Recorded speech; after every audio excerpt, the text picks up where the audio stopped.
नमस्कार मित्रों आज हम लोग अगस्त नाड़ी ज्योतिष या भृगु नाड़ी ज्योतिष को डिस्कस करेंगे, उसको समझने की कोशिश करेंगे। उसको लेकर बहुत ही उत्सुकता है। मैंने भी अपनी पुस्तक में 7 आर्टिकल उसके विषय में डाले हुए हैं। लोगों में भ्रम की स्थिति है, कई लोग ठगे गए हैं। तो आज हम समझने की कोशिश करेंगे क्या ये बिल्कुल ठगी है, बिल्कुल फर्जी है, या इसमें कुछ सच्चाई भी है। ठगी है तो कैसे इससे बचा जा सकता है, सच्चाई क्या है, और सामान्य ज्योतिष से जो है वो वैदिक ज्योतिष जो है सामान्य ज्योतिष के साथ इसकी तुलना करते बताएंगे कि दोनों में क्या डिफरेंस है। तो एक एक चीज़ की कैसे, अगर आप एक बिल्कुल फ्रेशर हैं, आप बिल्कुल नाड़ी ज्योतिष के बारे में कुछ भी नहीं जानते हैं, तो आप क्या करें। सबसे पहले वहाँ जाके आपको क्या करना चाहिए। नाड़ी ज्योतिष जो है अलग अलग ऋषियों ने ऐसा मानते हैं। अगस्त ऋषि की जो नाड़ी ज्योतिष है और भृगु ये ज़्यादा प्रसिद्ध है, लेकिन कात्यायन के भी है, दिल्ली में एक सेंटर कात्यायन का भी है। तो नाड़ी ज्योतिष में ऐसा मानते हैं कि शिव जी ने भविष्य सबकी बताई है, और अगस्त जी या कात्यायन, अलग अलग ऋषि की जो बंडल है वो अलग अलग मानते हैं कि उन्होंने लिख रखा है। भविष्यवाणी शिव जी ने किया है और लिख के रखा हुआ है, अगस्त जी ने लिखा या भृगु ने लिखा, ऐसा मानते हैं कि वो कलेक्शन अभी तक रखा है और उसी को वो पढ़ के आपके सामने बताते हैं। तो क्या प्रोसेस है इसका क्या है कि आप जब जाते हैं तो आपके अंगूठे का वो निशान लेते हैं और उस अंगूठे का निशान का मिलान करते हैं कि क्या उनके पास बंडल है। बंडल नाड़ी जो ताड़ पत्रों पे लिखा हुआ, जो आपका भाग्य लिखा हुआ, वैसे 50-60 लोगों का एक साथ बंडल होता है। इसका मतलब 144 किस्म के अंगूठे के निशान होते हैं। अगर वो हमसे कहते हैं कि आपका बंडल मिल गया, इसका मतलब ये नहीं कि हमारा वाला पर्टिकुलर मिल गया, मेरे अंगूठे के निशान से मिलता जुलता बंडल मिला है। उस बंडल में वो आपसे प्रश्न पूछ कर वो निकालेंगे कि आपका वाला कौन है। और बिल्कुल हो सकता है कि वहाँ आप मना कर दे कि नहीं, इस बंडल में आपका नहीं है। ये एक प्रोसेस है। हो सकता है उस दिन भी मिल जाए, हो सकता है 10-10 साल बाद भी आपको न मिले। सभी का अवेलेबल नहीं है, कुछ लोगों का ही अवेलेबल है। और ये पहले जो लोग पैदा हो चुके हैं, अभी जो वर्तमान में है और फ्यूचर में जो पैदा होने वाले हैं, उन सब लोगों के हैं। तो इसीलिए लोगों को डाउट हो जाता है कि इतने लोगों का कैसे हो सकता है। इस कारण जो है वो गलत होगा। लेकिन मैं कुछ उदाहरणों के साथ बताऊंगा कि इसमें बहुत हद तक सच्चाई है। वो अलग बात है कि उसका आज जो है वो गलत तरीके से प्रयोग कर रहे हैं। अब जब आप भृगु नाड़ी के पास जाते हैं तो वो आपसे कहते हैं कि हाँ या ना में जवाब दीजिएगा कि आपके पिता का नाम ये है, माँ का नाम ये है।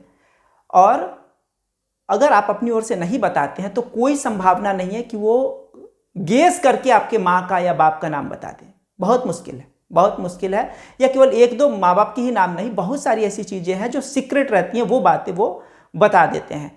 और अगर सारी चीज़, एक बात भी अगर गलत होती है तो खुद से मना कर देते हैं कि आपका बंडल नहीं है। मैं अपना उदाहरण अगर बताऊं तो मैं 10 साल से खोज रहा था और मुझे बिल्कुल, मैं कई बार बोलता कि नहीं ये तो मेरा है, मेरे तो बहुत सारे मिल रहे हैं। तो कहते नहीं, एक भी अगर नहीं मिला तो आपका नहीं है। अगर उनको ठगी करना होता तो कर लेते। दिल्ली में मैंने एक भी ठगी करने वालों को नहीं देखा।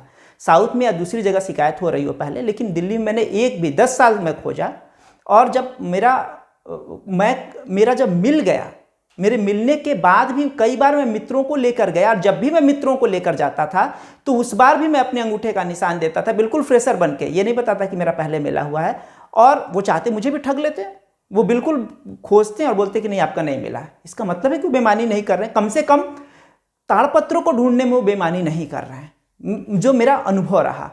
अगर एक बार जब वो आपका नाड़ी मिल जाता है तो ये नॉर्मल ज्योतिष से इसका डिफरेंस क्या है कि नॉर्मल ज्योतिष में हज़ारों पहलू, पर डे का आपकी कुछ चीज़ें देखी जा सकती हैं। आज दिन शुभ है, क्या अशुभ है, और हज़ारों चीज़ों पर डिस्कस किया जा सकता है। व्यक्तिगत आपकी वैदिक ज्योतिष से जो कुंडली है, लेकिन गलत होने की भी संभावनाएं होती हैं, फॉर्मेटेशन कॉम्बिनेशन, लेकिन हज़ारों चीज़ें डिस्कस की जा सकती है। लेकिन ये दैवी वाक्य है, ज्योतिष एक तरह से नहीं है, ये डिवाइन वाक्य जो शिव ने पार्वती से कह रखा है और ऋषि ने लिख रखा है, ये आपके दैवी वाक्य हैं जो निश्चित हैं, फिक्स हैं। इसमें उनकी कोई विशेष योग्यता नहीं कि कुंडली उन्हें देखना है, उन्हें देखने की जरूरत नहीं है। और जो देखने वाले भी बहुत ज़्यादा बुद्धिमान नहीं होते, प्रायः वो ट्रांसलेटर टाइप के रहते हैं, सिंपल लोग हैं, बहुत ज़्यादा तेजस्वी नहीं है। वो बेचारे जो लिखा हुआ सिर्फ वही पढ़ सकते हैं।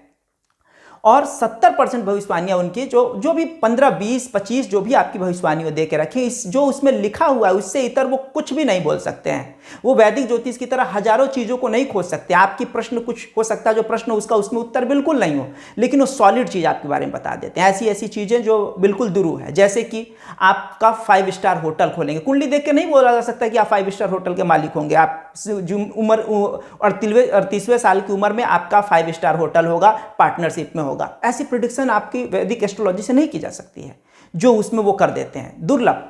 जैसे मेरा बोले कि 39वें साल में आपको तब मिलेगा जब आपके पिताजी बीमारी से मर गए होंगे और माँ जीवित होंगी। ऐसी ऐसी चीज़ें कि वो पर्टिकुलर, जिसे मेरे एक मित्र हैं, उनका 1 महीने का शिशु था, बोले कि जब आपका बच्चा पैदा होकर 1 महीने का हो चुका है, किसी से नहीं बताया थे, मुझे भी नहीं बताया था उनका बच्चा हुआ है 1 महीना पहले ही, और मुझसे ही नंबर लेके दिल्ली में ही पश्चिम बिहार में उन्होंने अप्रोच किया था और उनका कहा कि 1 महीने पहले ही आपका जो है वो बच्चा हुआ है और अभी ही आपके मिलने का योग है। ऐसी दुरूह चीज़ें। हाँ, ये कह सकते हैं कि कुछ लोग सिद्धि किए हों, उस सिद्धि से बता रहे हों, लेकिन उस सिद्धि भी आसान नहीं होता। कुछ लोगों के पास वो सिद्धि हो सकती है, मेजोरिटी में जो पड़े हुए हैं ना वो सिद्ध भी नहीं है, बस बाप दादाओं का जो है वो खा रहे हैं। वो पश्चिम के कुछ ज्योतिषी परिवार खा रही है, वो भी सारे लोग नहीं खा रहे हैं। उनके जो पूर्वज हैं वो भी आपस में बंडल बंट गई हैं और वे बंडल एक शहर में 15-20 दिन, महीने भर ही रहता है, फिर ये चला जाता है किसी और सेंटर पे, जितने सेंटर देश भर में है। तो इत्तेफाक की बात है कि जब आपका बंडल आपके शहर में आया होगा, उसी साल आपके मिलने के योग होंगे, उसी समय आप पहुंचेंगे। सबसे बड़ा मिरेकल तो ये है इसका, ये ईश्वर की ऋषि की कृपा है कि आप उसी समय पहुंचेंगे जब आपके मिलने का योग है। जिस समय आपके मिलने का योग है उसी समय आप पहुंचेंगे। और इसकी सत्यता के तो कई ऐसे उदाहरण हैं कि अब एक मित्र कहें कि वो नाड़ी ज्योतिष में उनका निकला कि आप जो है ऐसी बात बोले कि जो आपकी पत्नी भी नहीं जानती। ये भी उसमें लिखा था कि आपकी पत्नी भी नहीं जानती है, और वो ये है कि आप 1 सप्ताह के लिए जेल गए हुए थे। वो आश्चर्य में पड़ गए कि ये बात कैसे पता चला। हुआ ऐसा था कि एक बार नाम के कन्फ्यूजन की वजह से इनको कस्टम वाले ऑफिसर उठा लिए थे और उठा लिए, सप्ताह भर इनका इंट्रोगेशन हुआ। बाद में पता चला कि अरे बेचारा इनोसेंट व्यक्ति फंस गया है। तो उन्होंने कहा कि सब जगह से हमने आपका नाम हटा दिया चूंकि आप इनोसेंट हैं और आपको किसी से ही बोलने की जरूरत नहीं, पत्नी से ही मत बताइएगा, भूल जाइए कि सप्ताह भर आप कहाँ थे। उसके बाद उनकी शादी उन्होंने नहीं बताया कि वो मान लिए कि हम जेल गए ही नहीं, क्योंकि हमने क्राइम किया ही नहीं था। तो उस नाड़ी ज्योतिष में है कि आपको पिछले जन्म में राजा ने सजा दी थी, 1 साल की सजा की, लेकिन आपके अच्छे आचरण की वजह से सप्ताह भर पहले ही जेलर ने छोड़ दिया बिना राजा से पूछे। लेकिन चूंकि राजा धरती पर ईश्वर का रूप होता है, उसने जो न्याय कर दिया वो न्याय जो है वो परमानेंट है, उसमें सुधार बिना उससे पूछे नहीं की जा सकती है। सप्ताह भर पहले जो आपको हटा दिएगा वो सप्ताह भर इस बार जेल के रूप में आपको एक्सेप्ट करना पड़ा इस जीवन में। ऐसी ऐसी दुरूह चीज़ें पिछले जन्म से कनेक्ट करते हुए करते हैं। तो ये तो दुर्लभ है, लेकिन उसकी लिमिटेशंस क्या है। एक तो 70% उसकी भविष्य की, पास्ट की तो एक बात सही हो जाती है, भविष्य की जो है 70% के लगभग ही सही होती हैं, और समय थोड़ा आगे पीछे हो जाता है। आगे पीछे की वजह क्या है कि उसका संबंध थोड़ा गुरु शनि वगैरह के, राहु केतु के गोचर से संबंधित होता है। तो वो गोचर थोड़ा आगे पीछे होता है, गोचर के अकॉर्डिंग से ही घटती है बिल्कुल, कि इस उम्र में आपका बेटा होना है या बेटी होना, वो गुरु के गोचर से तो सही बैठता है, लेकिन वो 35वां 36वां साल कह देते हैं, वो थोड़ा आगे पीछे हो जाता है, 2-4 साल आगे पीछे हो जाता है, इतना जो है उसका थोड़ा हो जाता है, उसके पीछे गोचर रेस्पॉन्सिबल है। तो ये तो है कि इसकी ये वाली अच्छाई वाली बात है। लेकिन बुराई क्या है कि बुराई कहिए या इनकी मजबूरी कहिए। जैसे जयपुर वगैरह में एक मित्र के 10 साल से बच्चा नहीं हो रहा था और इनका नाड़ी ज्योतिष मिला, बोला पिछले जन्म के कुछ पाप हैं, उसका परिमार्जन के लिए पूजा करना होगा। 10-12 हज़ार का पूजा बताया था, उन्होंने किया और संतान हो गई उनको। तो ये तो 10-12 हज़ार का सस्ता सौदा है। लेकिन जो बड़े शहर हैं यहाँ पे वो 30-35 हज़ार का आपका पूजा बताते हैं, कुछ ना कुछ वो डरा के। अब वो डराते भी, इसमें मैं थोड़ा एक बात कहूँगा कि दिल्ली वगैरह में जो जगह लेते हैं ना, वही 30-35 हज़ार उनको भाड़ा पड़ जाता है। और 6-7 लोग साउथ से आके परिवार पत्नी से दूर यहाँ रह रहे हैं, सब कमाने के लिए ही रह रहे हैं। और वो जो बंडल में जो नाड़ी ज्योतिष पर डे 1-2 लोग 3 लोग, कभी एक कभी नहीं निकलता, कभी मिला। ईमानदारी से अगर वो करें तो नहीं मिल पाता। अगर वो फीस 2,000-3,000 भी रखते हैं तो 3,000 का, अगर वो 3,000 अगर फीस रख रहे हैं तो किसी दिन 2 मिला, किसी दिन 1 मिला, किसी दिन 3, किसी दिन मिला ही नहीं। तो ऐसी स्थिति, अगर वो 2-3 लाख महीने का नहीं कमाएंगे, 6-7 लोग कैसे चलाएंगे, वो सर्वाइव कैसे कर पाएंगे? उनकी कुछ मजबूरी भी है। तो वो मेन पूजा से कमाते हैं, लेकिन पूजा वो ज़्यादा ठगते हैं, थोड़ा ज़्यादा। मैं ठगना पहले नहीं यूज़ करना चाहता था, लेकिन जिन मित्र की बात कर रहा था कि 1 महीने का जो उनका संतान, वो भी ज्योतिषी हैं, रूपनगर पंजाब से हैं, राज निखिल जी। तो मैंने मुझसे ही नंबर मांगे थे। पहले मैं किसी को भी नंबर दे देता था, और नंबर मैं भी नेट से उठाया हूँ। मेरा उनके साथ कोई कनेक्शन नहीं है, मैं कोई दलाली नहीं खाता हूँ। ऐसे ही मुझे ऋषि अगस्त के प्रति सम्मान का भाव कि हमारे ऋषियों ने इतनी, उस समय जो है इसको लेकर और विश्वास हो जाता है ईश्वर में कि बताइए हज़ारों साल पहले हमारे भाग्य वहाँ लिखे हुए हैं। आज के ज्योतिष को तो मान सकते हैं कि चलिए अभी विकसित हुआ है, पता नहीं है भी कि नहीं, फल भी देता है कि नहीं, लेकिन वो तो दुर्लभ। तो मित्र मुझसे ही मांगे थे वो जोशी, उन्होंने कहा कि भाई मैं उससे निकालना चाहता हूँ। उनके पुत्र के बारे में बोला, इम्प्रेस हो गए। और फिर उनके कुछ रिलेटिव भी थी, बेचारी दुखी थी, उनकी साली वगैरह कुछ दिक्कत था, तो वो बेचारी उसका भी दिखाएं, तो उसके लिए उसने पूजा बता दिया। और वो ये नहीं जानता था कि इनके रिश्तेदार हैं, वो सोचा कि ये भी जोशी हैं, इनके कोई क्लाइंट होंगे, तो उसने पूजा बताया महंगा, और करने की स्थिति में नहीं थी उनके जो फैमिली मेम्बर थे। तो इनसे बोला कि नहीं भाई उतने सक्षम नहीं है। तो जो दिल्ली के जो नाड़ी ज्योतिष सेंटर था, जहाँ मेरा भी मिला था और मैं सम्मान से, बहुत ही सम्मान से उन लोगों के साथ पेश आता, तो उन्होंने कहा कि आपको भी कमीशन मिल जाएगा, आपको दिक्कत क्या है, पूजा करवा लीजिए, मतलब कमीशन पे, कि आप कमीशन आपको देंगे, आप करवा लीजिए। तो ये तो गलत बात है। तो उनकी मजबूरी होगी, ठीक है, लेकिन इससे ये समझ में आता है कि पूजा कराने के मामले में थोड़ा डराते हैं ये, और जहाँ ज़रूरत ना हो वहाँ भी पूजा कराते हैं, ये कमी है। लेकिन अंगूठे के निशान से गलत निकाल रहे हैं, फर्जरी कर रहे हैं, आप ही को देख के आप ही के प्रश्न निकाल रहे हैं, ये कहना गलत होगा, ये ऐसा नहीं है। लेकिन इस लॉकडाउन में ऐसी स्थिति देखने को 2-4 केस आ गए कि लॉकडाउन में हुआ ये कि उनके पास शायद क्लाइंट की कमी आ गई होगी बिल्कुल से, और ऑनलाइन जब है पहले वो पैसा मांग लेते, बाद में पैसा देगा या नहीं, पैसा मिल गया, उसके बाद 1-2 जगह उन्होंने झूठा ही बना के बताने की कोशिश की, जिसमें वो पकड़ में भी आ गया कि ये तो गलत कर रहे हैं यहाँ पर। तो अभी एक्सपीरियंस में आया, इसी कारण मुझे ये वीडियो बनाना पड़ा, नहीं तो मैं कभी उनको क्रिटिसाइज नहीं किया। मुझे तो 2 पैसा उनका कमाई होने वाला नहीं, मैं तो वैदिक ज्योतिष को फॉलो करता हूँ, मैं उल्टा मेरा क्लाइंट उनके पास चला जाएगा उनकी तारीफ करने पर, लेकिन मैंने साथ साथ आर्टिकल लिखे हैं फेसबुक पे इसके ऊपर। तो मेरा सम्मान था ऋषियों के प्रति, भगवान शिव के प्रति, माँ पार्वती के प्रति, इस कारण मैं इनके तारीफ में ऐसा लिखता रहा हूँ। लेकिन अब मुझे बताना पड़ रहा है कि कुछ लोग जो दुखी थे बोले मेरे पैसे चले गए, राहुल जी आपने जो नंबर बताए थे उसी जगह अप्रोच करने से, इसीलिए मुझसे भी नंबर की उम्मीद मत कीजिएगा, मैं डिस्क्रिप्शन में कोई नंबर नहीं दूंगा, आप लोग खुद सर्च कीजिए कि कहीं पर अगर आपको नंबर जो है, सब सारा नेट में अवेलेबल है, मैं भी दूंगा तो नेट से ही उठा कर दूंगा। और कैसे आप फंसे नहीं, जैसे ऑनलाइन तो बिल्कुल ना जाएं, जिस तरीके से ऑनलाइन लोग अभी किए, ऑनलाइन में ठगी के चांसेस है, सब सामने जाओ, खुद कहते हैं कि आप बताइए मत कि माँ का नाम क्या है, पिता का नाम क्या है, वो पूछ रहे हैं, तो वो अलग अलग लोगों के बंडल को चेक करते हैं, उस बंडल में देखा कि आपके पिता का नाम फूल कुमार, तो आप बोले बिल्कुल ना, यहाँ कीजिए, आप कुछ नहीं बोलने चाहिए। और जब तक एक बात भी गलत निकल गई तो आपका बंडल नहीं है, जब सारे सही होंगे तो वही आपके बंडल है। तो ऑनलाइन से बचिए, बिल्कुल सामने जाइए, सामने जब आपका बंडल मिल जाएगा, पर्टिकुलर बंडल में से भी आपका लिफ मिल जाएगा, पत्ता जिसमें आपके बारे में लिखा है, तब वो बोलेंगे कि कल या परसों जो है टाइम देंगे, कि उस समय आपका पूरा रिकॉर्डिंग करके, आपके भविष्य को रिकॉर्डिंग करके, और वो आपको तब वो जो है तब पैसा लेंगे जब वो आपका बंडल पर्टिकुलर मिल जाएगा। तब ये नहीं कि आपकी लिफ मिल जाएगी, तो बंडल और लिफ में समझिए, उस 50-60 एक बंडल में 50-60 लिफ है, आपकी लिफ एक ही है।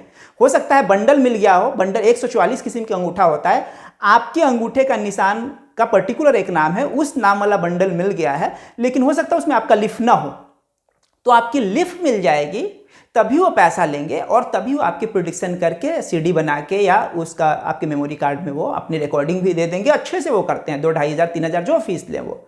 लेकिन सामने से कीजिए, ऑनलाइन में ठगी हो रही है। और पूजा के लिए अगर वो ज़्यादा डरा रहे हैं तो डरने की बात नहीं, महंगे पूजा करने की ज़रूरत नहीं है। मैं तो ऐसे अगर सस्ता है, ठीक ठाक अगर जस्ता है तो कर लीजिए, लेकिन जिस तरीके से ये कमीशन बेस पर बातें करने लगे हैं तो बिल्कुल इससे बचने की कोशिश कीजिए। तो समझ पा रहे हैं, इनकी प्रोडिक्शन भी जो है 100% डरने की जरूरत नहीं। अगर फ्यूचर के लिए कुछ नेगेटिव बोल रहे हैं तो 70% जो है वो आपके सही होते हैं, उसमें भी टाइमिंग आप आगे पीछे हो जाती है। पास्ट वाली तो सारी सही होती हैं इनके, फ्यूचर वाली 70% सही होगी, थोड़ा आगे पीछे हो जाएगा, 30% गलत होती है, संभावना रहती है। इसलिए बिल्कुल बहुत ही डरने की जरूरत नहीं है।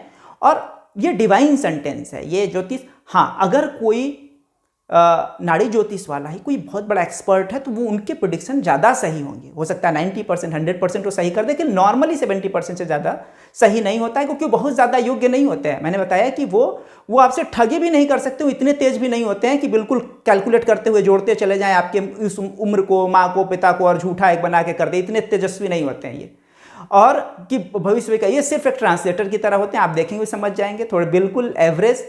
बस यही है कि ऋषि अगस्त और इन लोग के जो संतान हैं तो एक परिवार से जुड़े हुए हैं, बाप दादों की कमाई ये खा रहे हैं बस, नहीं तो टैलेंट योग्य नहीं है ये कि आपको ठग पाएं, इतना योग्य नहीं है। देखिए कैसे ठग रहे हैं कि पकड़े जा रहे हैं और बदनामी हो रही है इस चीज़ की। तो हम तो ऋषि अगस्त के प्रति जो है कृतज्ञ हैं। ऋषियों के सम्मान में मैंने आर्टिकल लिखा, मैंने 7 आर्टिकल अपने बुक में स्थान दिया, और इसी भावना से मेरा कोई संबंध नहीं है कि मैं वहाँ से कुछ कमा रहा हूँ या कुछ भी, इसीलिए वीडियो बना रहा हूँ। और आप लोग डायरेक्ट अप्रोच कीजिए, दिल्ली में भी 7-8 सेंटर है। 10 साल में एक भी जगह ठगी की केस नहीं आई जब तक ऑनलाइन का लफड़ा नहीं था, कोरोना नहीं था। इस कोरोना में 2-4 जगह सुन लिया, इससे पहले कभी ठगी मतलब कि आपका लिफ्ट नहीं मिला और झूठा प्रोडिक्शन कर रहे हैं, ऐसा कभी नहीं हुआ। मैं खुद कितनी बार गया, 10 साल में नहीं मिला, मेरा मिला एक बार, उसके बाद मैं 8-10 लोगों को लेके गया, जिस बार लोग दूसरों को मिला, मेरा नहीं मिला। साफ मना कर दें कि आपकी लिफ्ट नहीं है, आपकी लिफ्ट बंडल नहीं मिल रही है, आपकी लिफ्ट नहीं मिल रही है। तो इस तरीके से कहना बिल्कुल नाड़ी ज्योतिष को धूर्त कह देना, ठगी कह देना, ये अपनी ऋषि परंपरा का एक अपमान हो जाएगा, क्योंकि ये एक दुर्लभ चीज़ है जिसको देख के ईश्वर पे आस्था जग जाती है। ये एक दुर्लभ चीज़ है जिसको देख के सनातन धर्म के ऊपर आस्था जग जाती है।